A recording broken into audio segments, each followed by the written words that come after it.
Itu tidak mungkin, Dok. Aurel tidak mungkin hamil. Aurel diperkosa hanya 1 kali, tidak mungkin Aurel hamil, dan Aurel tidak mungkin hamil. Ucap Anin tak percaya. Apanya yang tidak mungkin, Anin? Setiap pasangan yang melakukan hubungan suami istri pada saat masa-masa subur dan kualitas sperma dari pasangan bagus, besar kemungkinan ada hamil. Walaupun melakukannya hanya 1 kali, mungkin saat itu Aurel sedang dalam masa suburnya. Apalagi melihat kondisi Aurel yang sangat parah saat itu, sepertinya tidak mungkin mereka melakukannya hanya 1 kali. Mendengar penjelasan dari Dokter Diana, Anin langsung menjatuhkan tubuhnya di atas kursi dan menutup wajahnya dengan kedua telapak tangannya.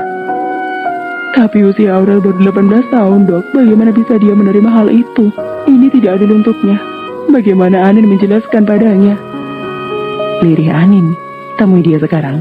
Beritahu dia pelan-pelan. Aurel anak yang baik dan polos. Ibu yakin dia bisa menerimanya. Saran Dokter Diana. Tapi ini sangat tidak adil, Dok. Ucap Anin terus menangis. Anin, kau adalah satu-satunya keluarga bagi Aurel. Kau adalah sosok kakak yang baik untuknya.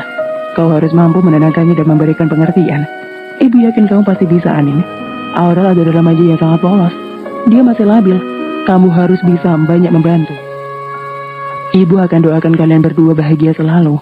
Ucap Dokter Diana menepuk pelan pundak Anin setelah itu berlalu pergi. Anin menatap Dokter Diana dan semakin hilang dari pandangannya. Kemudian Anin menghapus air matanya dan masuk ke ruangan di mana Aurel terbaring lemah di sebuah ranjang. Aurel yang melihat kakaknya langsung mencoba untuk duduk. Kak Anin, Dokter Diana bilang apa? Ginjal Aurel bermasalah lagi ya, Kak? Tanya Aurel penasaran. Kamu tidak apa-apa sayang? Kamu baik-baik aja? Jawab Anin dengan menyingkirkan anak rambut Aurel yang berantakan. Tapi, kenapa Aurel pingsan? Kakak pasti bohong kan? Aurel nggak apa-apa kok, Kak. Kasih tahu Aurel. Aurel sakit apa? Aurel janji akan kuat. Ucap Aurel tegar. Apa Aurel bisa pegang janji kalau Aurel akan kuat apapun kenyataannya? Tanya Anin. Seburuk apapun itu, Aurel janji akan kuat. Apa kekuatan Aurel masih kurang selama ini? Aurel sudah merasakan sakit yang lebih parah dari ini, Kak. Aurel pasti bisa. Kakak harus percaya pada Aurel. Jawab Aurel yakin. Baiklah, kamu memang adik kakak yang paling hebat dan kuat. Ucap Anin bangga. Makanya Kak cepat beritahu Aurel.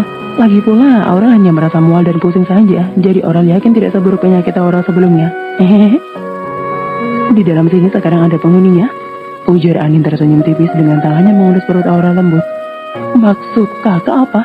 Apa di dalam perut Aurel ada jinnya? Tanya Aurel dengan polosnya. Kamu ini ada saja. Maksud kakak, kamu sekarang hamil. Ucap Anin memaksa senyumannya. Apa, Kak? Aurel hamil? Berarti di dalam perut Aurel ada dedek bayi yang lucu. Jawab Aurel dengan matanya berbinar dan senyumannya yang mengembang membayangkan seorang bayi yang sangat lucu. Iya sayang, apa kamu senang? Tanya Anin mengurutkan dahinya. Heran dengan ekspresi Aurel yang malah terlihat bahagia. Sangat berbeda dengan pikirannya. Anin mengira Aurel akan menangis dan melakukan hal yang tidak.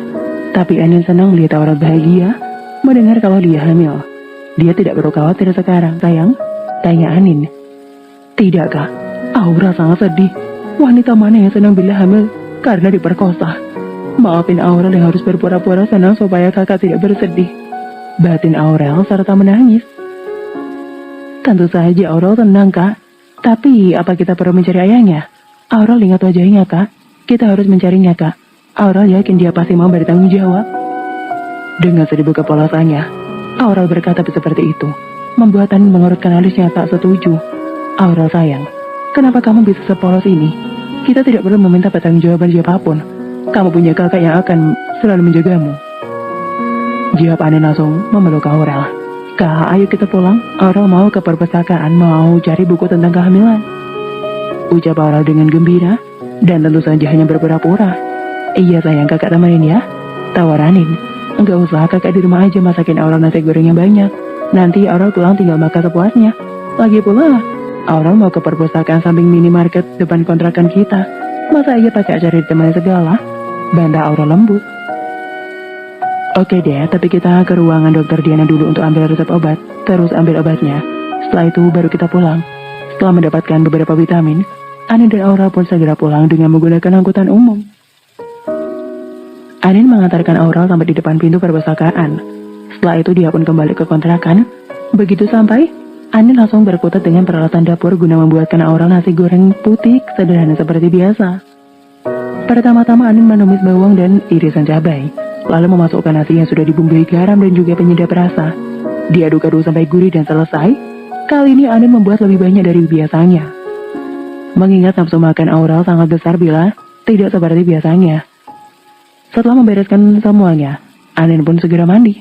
Kak, Aurel pulang. Saya masuk ke dalam kamar. Iya, kamu harus langsung mandi, Ki. Katanya mau makannya banyak. Ucap Anin dengan tangannya yang sibuk mengeringkan rambutnya karena baru selesai mandi. Siap, Kak. Karena Aurel dengan penuh semangat saat mendengar kata makanan. Kak, habis makan temenin Aurel baca buku ya. Tadi Aurel ada pinjam beberapa buku. Ajak ke Aurel. Oke sayang, jawab Anin.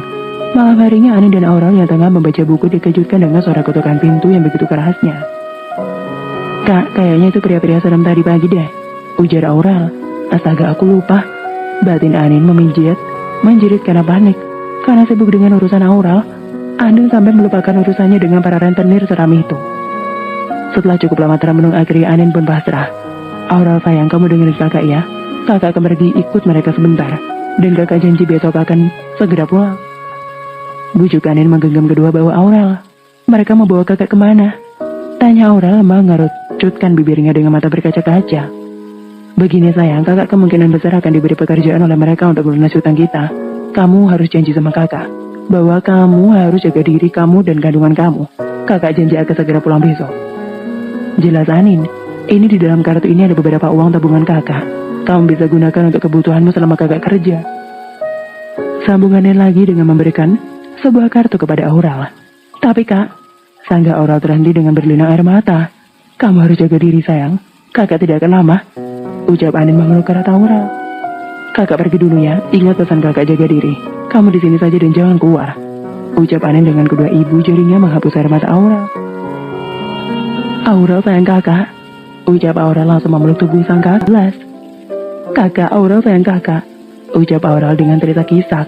Iya sayang, kakak juga sayang Aurel. Ucap Anin dengan mencium punjuk kepala Aurel. Kakak pergi sayang.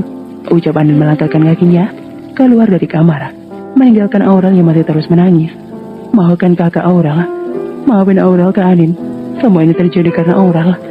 Ucap Aurel dan Anin dengan waktu yang sama di tempat yang berbeda. Hai Nona manis. Sapa pria kekar yang berada di posisi paling depan. Bagaimana Nona? Siap uangnya atau siap ikut kita? Sambungnya lagi. Saya akan ikut kalian. Jawab Anin mantap lalu berjalan mendahului para rentenir itu. Dengan langkah pasrah menuju mobil, Anin memilih duduk di kursi samping kemudi. Anin tidak ingin duduk di belakang dengan pastinya akan dihiapit dan berhimpitan dengan pria yang menyeramkan itu. Saat dalam perjalanan Anin lebih banyak melamunkan takdir hidupnya yang tidak pernah mulus.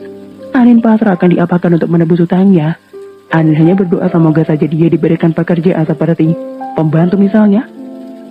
Tapi itu tidaklah mungkin, mengingat bos dari para rentenir itu adalah seorang berkuasa di daerahnya dalam urusan hal yang diilegalkan. Ya, Anin tahu mereka menjadi pusat perdagangan narkoba. Bahkan Anin juga tahu bahwa mereka juga memperdagangkan manusia atau wanita untuk dijadikan simpanan ataupun wanita peliharaan. Anin tahu semua itu karena dia sendiri juga berencana menjual dirinya jika tidak diberi pinjaman. Tapi apa bedanya sekarang? Mereka mampu membawa Anin dengan berbagai cara rencana yang membuat mereka buat. Memang sangatlah murahan dirinya saat ini. Tapi apa yang bisa dia lakukan? Bukankah nyawa lebih mahal daripada kesuciannya dan juga kehormatannya?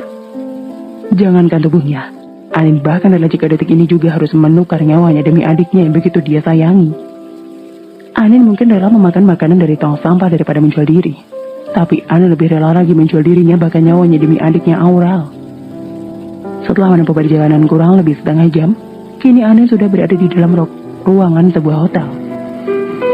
Anin dibuat tercengang saat dia tahu bahwa hotel itu mempunyai ruang bawah tanah tersembunyi yang begitu luas dan juga mewah. Anin hanya menurut saat para pria kekar itu mengawalnya sampai ke sebuah ruangan yang berisi kurang lebih 20 orang. Gadis-gadis cantik yang berpakaian sangat minim dan siap untuk diperdagangkan. Saat ini pandangan Anin terkunci saat melihat seorang wanita yang sepertinya seumuran dengan Aurel. Dan saat itu juga Anin langsung teringat dengan Aurel yang juga kalah malangnya. Ini, seorang wanita parubaya memberikan Anin pakaian yang tentunya juga sangat minim. Cepat pakai dan setelah itu ikut saya. Sambungnya lagi, Anin menerima pakaian minim itu. dan melangkahkan kakinya ke sebuah kamar kecil yang berada di ruangan itu. Pakaian apa ini? Apa bedanya dengan tidak memakai busana? Ucap Anin saat memandang pantulan tubuhnya di dalam cermin di kamar kecil itu. Aku harus terbiasa memakai pakaian seperti ini, mulai sekarang. Ucap Anin menepis kasar buliran bening kedua sudut matanya. Anin, kau harus kuat. Bukankah kau rela menukarkan nyawamu demi Aurel? Jadi jangan pernah menangis lagi. Aurel membutuhkan sekarang. Ucap Anin berbicara pada pantulan dirinya di cermin yang tersenyum paksa. Sekarang Anin berada di sebuah ruangan yang ada seorang dokter cantik yang terlihat lesu dan tidak bersemangat. Anin tidak tahu apa yang dialami dokter cantik itu. Tapi Anin lebih bingung lagi. Kenapa dia berada di sini dan kenapa ada seorang dokter di sini? Apakah dia akan diperiksa dulu sebelum dia dijual? Silakan berbaring di sini. Titah dokter cantik itu dan Anin mengikutinya. Bukalah kedua kakimu selebar mungkin. Sambungnya lagi.